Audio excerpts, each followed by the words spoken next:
proses pemasteran baiknya itu disendirikan apa boleh tuh disatu kandangkan?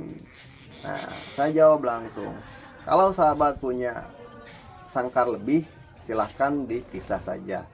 Yang tujuannya untuk apa? Untuk lebih memfokuskan burung-burung tersebut itu ya, belajar meriwik seperti itu.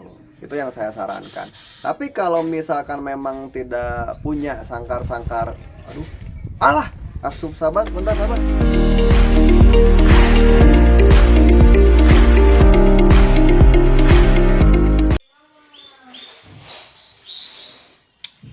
Terjatuh dari sarang sahabat, kasihan ya tuh. Mana panjang sebelah tuh paruhnya.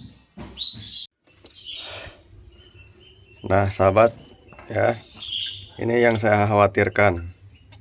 Ini anak burung yang kemarin saya lolohi dan gak mau dilolohi ya. Tuh, ini sama tikus udah jatuh. Masuk seperti biasa ke sini tikusnya. Kita cek di sini nih. Tuh ya, sudah nggak ada anaknya satu lagi. Ya karena udah bisa terbang kemari, ke sana kemari sahabat. Aduh aing. Tuh.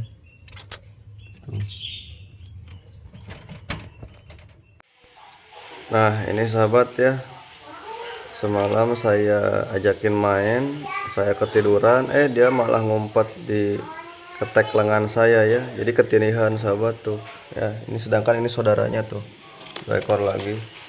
Kita lepasin aja ringnya sahabat ya, kita simpan untuk anakan-anakan burung yang lain nanti saya pelihara. Nih kita kuburkan dulu. Nah kita coba panggil, kalau enggak ya kita samperin. Yuna.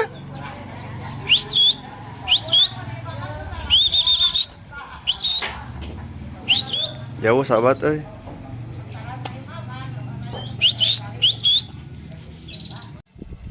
Assalamualaikum warahmatullahi wabarakatuh sahabat.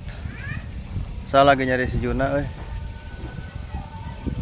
Dia terbang ke arah sana. Ya, dan nggak tahu ya, saya turun mau cari, tahu-tahu nggak ada, entah sama kucing atau sama kucing garong. Biar sahabat lah. Aduh, saya lagi di atas genteng tuh ya, ting ke mana manukna.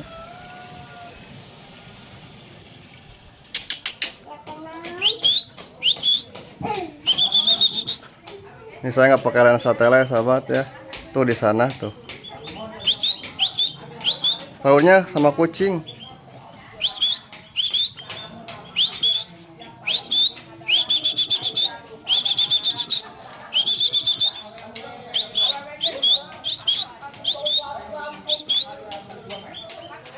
Masih belum ketemu sahabat ya. Yang bikin saya heran itu, saya turun dari lantai atas ke bawah, dia udah nggak ada tah itu. Bismillahirrahmanirrahim. Assalamualaikum warahmatullahi wabarakatuh sahabat. Selamat pagi menjelang siang seperti biasa ya, dengan saya ketemu lagi di channel Rumah Hobi Production, yaitu channel yang membahas seputar perawatan burung rumahan. Sebelumnya seperti biasa juga saya doakan untuk sahabat hobi semua di sana, semoga selalu berada dalam rahmat dan lindungan Allah Subhanahu wa taala. Diberikan selalu kesehatan, dipermudah segala urusan-urusannya, baik urusan dunia maupun urusan kelak untuk sahabat hobi di akhirat oleh Allah Subhanahu wa taala. Amin amin amin ya Allah ya rabbal alamin. Baik sahabat, ya di pertemuan kali ini saya tidak akan membahas pembahasan di pertemuan sebelumnya. Ya singkat saja karena memorinya juga penuh ini teh sahabat ya. Jadi kita langsung ke inti pembahasan. Apa dong yang akan jadi pokok pembahasan kita di pertemuan sekarang? Gini sahabat, saya udah rangkumkan di sini. Ya, banyak hal yang ingin saya ceritakan terlebih dahulu ke sahabat semua. Ya, dari mulai kenari si Juna kabur ya, tapi alhamdulillah ini ketemu lagi.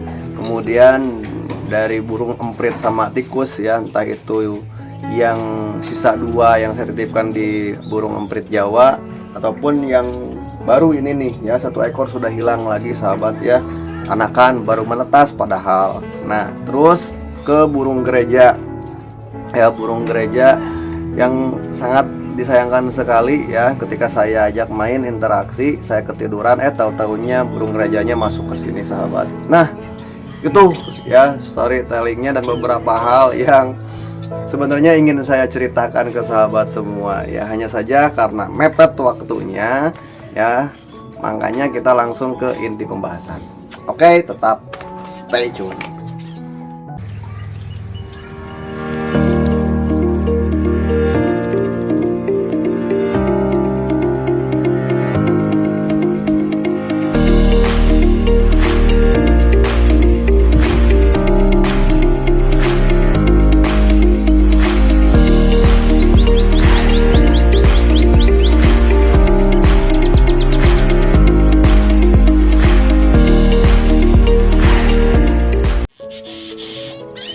Nah, oke, baik sahabat ya, kita lanjut ke pembahasan pertama. Ini sebenarnya burung-burung belum saya masukkan sahabat, termasuk si Juna ya, burung gereja 2 ekor lagi, dan ini burung emprit di sini pada berkeliaran. Jadi apa dong Kang yang akan menjadi pembahasan pertama di hari ini? Ya, ini dari kolom komentar di channel YouTube saya, di video yang kemarin baru saya upload, tentang bagaimana cara ternak ya, apakah memang harus dari anakan si burungnya atau bisa kita beli dari omjokan. Nah, itu yang menjadi pertanyaan pokok pertama ya.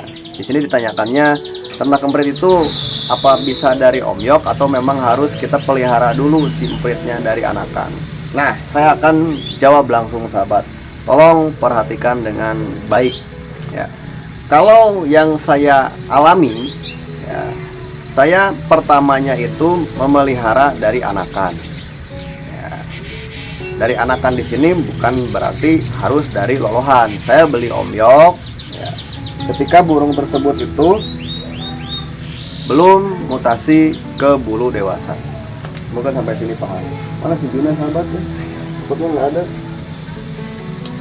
Nah, sampai sini semoga jelas. Ini ada di bawah. Ya, jadi saya beli dari anak sebelum mutasi bulu. Yang saya tunggu dan saya biarkan di kandang ini itu selama kurang lebih 1 tahun, karena ada proses penjodohannya juga. Ya, jadi total yang saya tunggu ya, untuk pertama kalinya selama kurang lebih 2 tahun saya ternak emprit haji pada waktu itu. Ya, semoga sampai sini jelas, tidak akan saya ulang-ulangi sahabat. Ya, kemudian ya, kenapa harus dari anak? Kalau untuk saya pribadi itu jauh lebih mudah, apalagi burung empritnya itu jantan. Nah, sehingga nantinya ketika burung emprit tersebut itu sudah beranjak ke katakanlah remaja ataupun sudah mutasi bulu ya, ke bulu dewasa, baru kita cari burung emprit yang lain. Nah, yang saya sarankan ya, baiknya sahabat cari deh burung emprit betina yang mudah untuk ditangkarkan ya, seperti halnya yang saya lakukan sekarang. Saya cari burung emprit Jepang yang betinanya ya, 2 ekor tuh saya beli sengaja ya, walaupun waktu itu bukan beli sih, ditukar anak burung kenari. Apa dek? Sini dulu. Nah, itu sahabat ya, jadi saran saya dari anakan tunggu sampai dewasa kurang lebih 1 tahun sampai mapan, baru kita cari betina burung emprit Jepang saja, ataupun zebra fin atau burung-burung emprit betina lainnya yang sekiranya mudah untuk ditangkarkan. Nah, semoga sampai sini paham ya. Itu. Kemudian di sini juga ada yang nanya perbedaan jenis kelaminnya dong Kang ya. Perbedaan jenis kelamin burung emprit dewasa karena saya mau ternak. Nah, ya kan? Makanya tadi saya katakan ya, baiknya sahabat memelihara dari anak tersebut itu agar sudah jelas dan pasti kalau yang sahabat pelihara itu adalah burung emprit yang jantan. Nah, tinggal kita cari betinanya ya, karena para peternak burung emprit Jepang, zebra fins ataupun burung-burung yang lainnya yang katakanlah di sini mudah ditangkarkan, itu dari sisi jenis kelamin pasti peternaknya sudah memberitahu ya.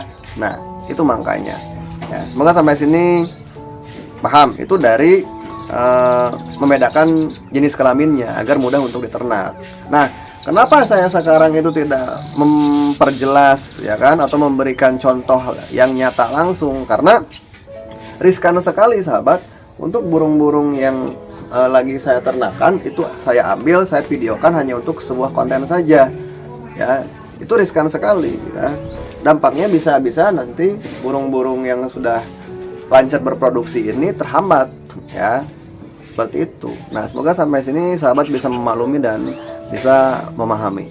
Oke, ya, kita lanjut ke pembiasaan kembali burung gereja ya, agar selalu jinak, minimal tidak takut ataupun tidak terbang jauh. Ini sedang saya biasakan dari beberapa pengalaman kemarin. Ya, sebentar sahabat tuh memorin apa ini. Dari beberapa pengalaman yang saya alami kemarin, ya kan. Nah, saya coba untuk membiasakan kembali anakan burung-burung gereja ini minimal tidak takut saya ya, walaupun terbang ke sana kemari ya, tapi minimal tidak jauh dan tidak ikut sama gereja liaran. Dengan cara seperti apa ya? Dengan cara mengkolonikan antara burung emprit di sini ya, ini burung kenari 3 ekor ya, dan burung gereja saudaranya itu. Nah, itu pembiasaan kembali agar burung gereja minimal tidak takut dengan saya sebagai pemeliharaannya. Oke, jelas, semoga sampai sini paham sahabat. Aduh, kan kopi sahabat. Ini ya burung emprit. Nah, kemudian proses pemasteran. Di sini ditanyakan kembali, Kang, proses pemasteran baiknya itu disendirikan apa boleh tuh disatu kandangkan? Nah, saya jawab langsung. Kalau sahabat punya sangkar lebih, silahkan dipisah saja. Yang tujuannya untuk apa? Untuk lebih memfokuskan burung-burung tersebut itu ya, belajar meriwik seperti itu.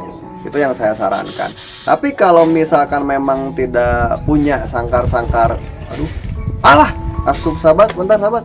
Nah, oke, baik sahabat, kita lanjut ya. Karena barusan burung empritnya jatuh ya, kan nggak bisa terbang karena nggak ada bulunya. Kita masuk ke proses pemasteran.